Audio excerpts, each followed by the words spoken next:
गरीबों के लिए मसीहा और देश के लिए पत्रकार है, जिसके माइक पे दहाड़ने से हिल जाती पूरे देश की सरकार है। सच्चाई की आवाज उठाने के लिए चूम लिया उसने जेल की दीवारों को। एक छोटा सा संदेश मेरा देश की सरकार को। पैसे से बुलाई भीड़ रैली में लाकर नेता उसको मीटअप कहते हैं कि पैसे से बुलाई भीड़ को मीटअप कहते हैं। और जिसकी कोर्ट में पेशी होने से पूरा शहर बंद हो जाए उसे भैया मनीष कश्यप कहते हैं। बदनाम करने वाले नाम लेकर भी मशहूर हो गए, बड़े बड़े नेता जवाब देने को मजबूर हो गए। और अब दिल्ली तक हिलती है उनके सवालों से, नेता भी बोलते हैं कि इसमें कुछ तो बात है। गलियों सड़कों पर रिपोर्टिंग की जहां सारे मीडिया वाले घुसे थे अपने बिल में। ना धर्म ना जाति पर कभी डिबेट की। अच्छी शिक्षा कब मिलेगी इन मुद्दों पर डिबेट की। गरीब को उसका हक दिलाना, बच्चों को अच्छी शिक्षा दिलाना। जितना बड़ा दिल उतने बड़े विचार, इनको सब प्यार से कहते हैं सन ऑफ बिहार। मैं उनको बहुत फॉलो करा, तो मैंने आज तक कभी किसी के बारे में लिखा नहीं है, लेकिन पहली बार मेरे दिल से ये हुआ कि इस बंदे के ऊपर लिखना चाहिए, क्योंकि सच में वो क्रांतिकारी है। मेरे को मनीष भैया से मिलना मेरा सपना था, शायद मैं कभी उनसे मिल भी पाऊंगा। मेरी आवाज अभी जो मैं बोल रहा हूँ वो उन तक पहुंचेगी। और उनका विरोध करने से पहले उनके काम को देखिएगा। मैं बस इतना ही कहूंगा, और मैं हरियाणा का छोरा मनीष कश्यप के लिए ऐसे ही लिखता रहूंगा। जय हिंद, जय भारत। नमस्कार, आपके साथ मैं हूं ज्योति सिंह। आप देख रहे हैं सच टॉक्स। अभी तक आपने मनीष कश्यप पर कई गाने सुनते हुए कई गायकों को देखा होगा, सुना होगा। बहुत सारे ऐसे फैन देखे होंगे जो मनीष कश्यप के समर्थन में लगातार जमीन पर उतरकर बोलते हैं। इस वक्त हरियाणा के सोनीपत में एक हरियाणा के छोरे हैं जो मनीष कश्यप के इतने जबरा फैन है कि उनके लिए कुछ ऐसी लाइनें लिख दिए हैं जिसको सुनकर आप भी करेंगे वाह वाह। तो सबसे पहले इनका स्वागत करते हैं हमारे चैनल में। बहुत बहुत स्वागत। नमस्कार जी। क्या नाम है आपका? मेरा नाम हर्ष है, मैं हरियाणा सोनीपत का रहने वाला हूँ। अच्छा, आपको प्यार से लोग पहलवान भी बोलते हैं जी। मनीष कश्यप को कैसे जानते हैं आप? जी, मैं सरदार भगत सिंह, जो शहीद भगत सिंह जी है, उनका बहुत बड़ा फैन हूँ। तो मैं उनसे मतलब इंस्पायर जो आदमी होते हैं, जैसे कि मनीष भैया हैं, वो वैसे ही क्रांतिकारी के टाइप में उभर कर आए हैं। मैं उनको लगातार 2-3 साल से वो कर रहा हूँ, फॉलो कर रहा हूँ। तो जो मनीष भैया है, मैंने आज तक उनकी एक भी रिपोर्टिंग ऐसे नहीं देखी जिसमें उन्होंने धर्म के खिलाफ बोला हो या धर्म के ऊपर डिबेट भी की हो। उन्होंने कभी भी ऐसे मुद्दों पर डिबेट नहीं की। उन्होंने सिर्फ शिक्षा अच्छी मिलनी चाहिए, गरीब को उसका हक मिलना चाहिए, सिर्फ यही मुद्दों पर डिबेट की है। वो मतलब जब सारी मीडिया ऐसे स्टूडियो में बैठ के बोलते हैं, वो लाइव रिपोर्टिंग, ग्राउंड रिपोर्टिंग पे जाके बोलते हैं। हाँ।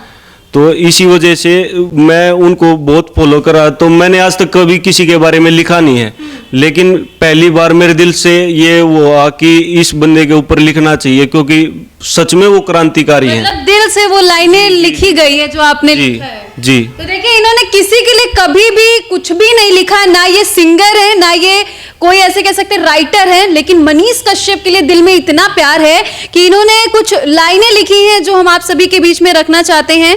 तो हर्ष जी, वो लाइनें हमारे दर्शकों को सुनाइए जो आपने मनीष कश्यप के लिए लिखा है। कि चाहते तो इंजीनियर थे, एक सफल जिंदगी वैसे भी बना लेते, बड़ी गाड़ी बड़ा घर वैसे भी बना लेते, पर देश बदलने की जो सोच है उनके दिल में। गलियों सड़कों पर जा पर रिपोर्टिंग की जहां सारे मीडिया वाले घुसे थे अपने बिल में। ना धर्म ना जाति पर कभी डिबेट की। अच्छी शिक्षा कब मिलेगी इन मुद्दों पर डिबेट की। गरीब को उसका हक दिलाना, बच्चों को अच्छी शिक्षा दिलाना।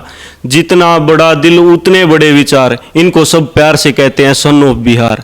और बदनाम करने वाले नाम लेकर भी मशहूर हो गए, बड़े बड़े नेता जवाब देने को मजबूर हो गए। और अब दिल्ली तक हिलती है उनके सवालों से, नेता भी बोलते हैं कि इसमें कुछ तो बात है।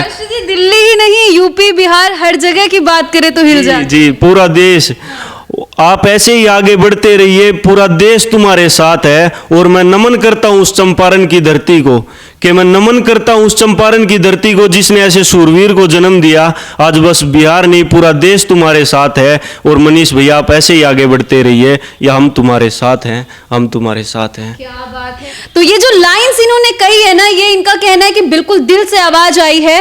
तो जब ये आप लिख रहे थे तो आपको लगा था कि आज उनके लिए आप इंटरव्यू देंगे ऐसे कैमरे? नहीं, मैंने कभी नहीं सोचा था, मेरे को तो ये भी नहीं पता था कि उन तक मेरी आवाज़ जाएगी, मेरी आवाज़ पहुंचेगी, लेकिन सच में मेरी आवाज़ वहाँ तक पहुंच रही है। मेरे को मनीष भैया से मिलना मेरा सपना था, शायद मैं कभी उनसे मिल भी पाऊंगा।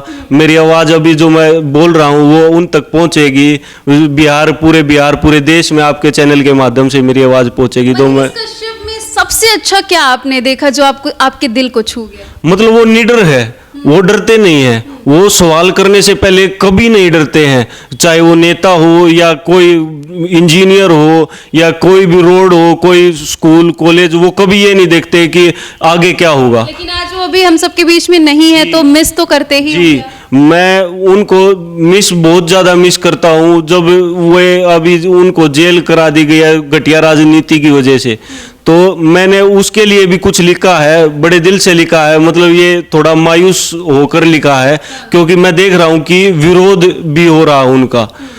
कुछ लोग हैं, सब तो नहीं कहूँगा, लेकिन कुछ लोग हैं जो उनका विरोध भी कर रहे हैं। तो अभी देखिए जो मौजूदा स्थिति है, मनीष कश्यप हम सभी के बीच में नहीं, हालांकि बेउर जेल में आप सभी जानते हैं, तो उस पर भी और सारे स्थिति पर भी इन्होंने कुछ लिखा है मनीष कश्यप के लिए। क्या लिखा है आपने? जी, गरीबों के लिए मसीहा और देश के लिए पत्रकार है, जिसके माइक पे दहाड़ने से हिल जाती पूरे देश की सरकार है। सच्चाई की आवाज उठाने के लिए चूम लिया उसने जेल की दीवारों को, एक छोटा सा संदेश मेरा देश की सरकार को। पैसे से बुलाई भीड़ रैली में लाकर नेता उसको मीटअप कहते हैं, कि पैसे से बुलाई भीड़ को नेता उसको मीटअप कहते हैं, और जिसकी कोर्ट में पेशी होने से पूरा शहर बंद हो जाए उसे भैया मनीष कश्यप कहते हैं। और उनका विरोध करने से पहले उनके काम को देखिएगा।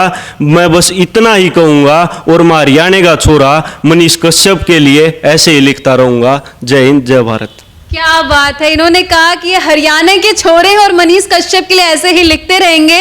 मनीष कश्यप अगर बाहर आ जाएंगे तो फिर उनके लिए आप ऐसे ही लिखते रहेंगे? जी बिल्कुल, मैं जब तक मनीष भैया, मतलब मेरा सपना उनसे मिलने का, उनके बारे में और लिखने का, मैं लिखता रहूंगा उनके लिए, क्योंकि वो सच में एक सूरवीर ऐसे है जो बहुत सदियों के बाद एक सूरवीर ऐसा जन्म लेता है जो ऐसी क्रांति की बात, नई सोच, नया देश को बदलने का विचार। नहीं तो कहाँ पर तो बिहार है, कहाँ पर हरियाणा, लेकिन उनसे हमें एक फायदा हो रहा है। जैसे कि हम सोशल मीडिया चलाते हैं तो बिहार में सवाल ये भी होता है कि आप इतना लिख रहे हैं, आपको क्या फायदा? जी, जैसे कि उनकी सोच को देखा, तो सोच को देखने के बाद वही सोच मेरे अंदर भी पैदा हुई कि हाँ, ये क्रांतिकारी सोच है, ये क्रांतिकारी सोच पूरे देश को बदलने में सहायक है, ना कि सिर्फ बिहार को, पूरे देश को बदलने में सहायक है। मैं ये ऐसे ही मैं पूरे यूथ को यही मैसेज देना चाहूँगा, और जो उनका अभी विरोध भी कर रहे हैं, मैं उनको यही कहना चाहूँगा कि आप प्लीज़ एक बार उनने जो किया है, उनकी पुरानी वीडियोज़ को उठाकर देखिए कि उन्होंने शिक्षा के लिए, बच्चों के लिए, गरीबों के लिए क्या क्या काम किया है। आप, मैं यकीन मानिए, आप उनका कभी विरोध नहीं करेंगे। अच्छा, मनीष कश्यप जैसा पत्रकार आपने कभी देखा था? नहीं देखा, मैंने सिर्फ पत्रकारों को देखा है, धर्म के लिए 4 आदमी को धर्म को बिठा के और वहां पर डिबेट करवाते हैं, लेकिन ग्राउंड रिपोर्टिंग जाकर, किसी कॉलेज में जाकर, किसी इंजीनियर, किसी दफ्तर में जाकर मैंने कभी नहीं देखा कि कोई इतना, मतलब निडर पत्रकार भी हो सकता है जो किसी से नहीं डरता, ना अपने आगे की फ्यूचर की सोचता है कि आगे मेरे साथ क्या होगा। मनीष कश्यप के लिए 1-2 लाइन और हो जाए कुछ?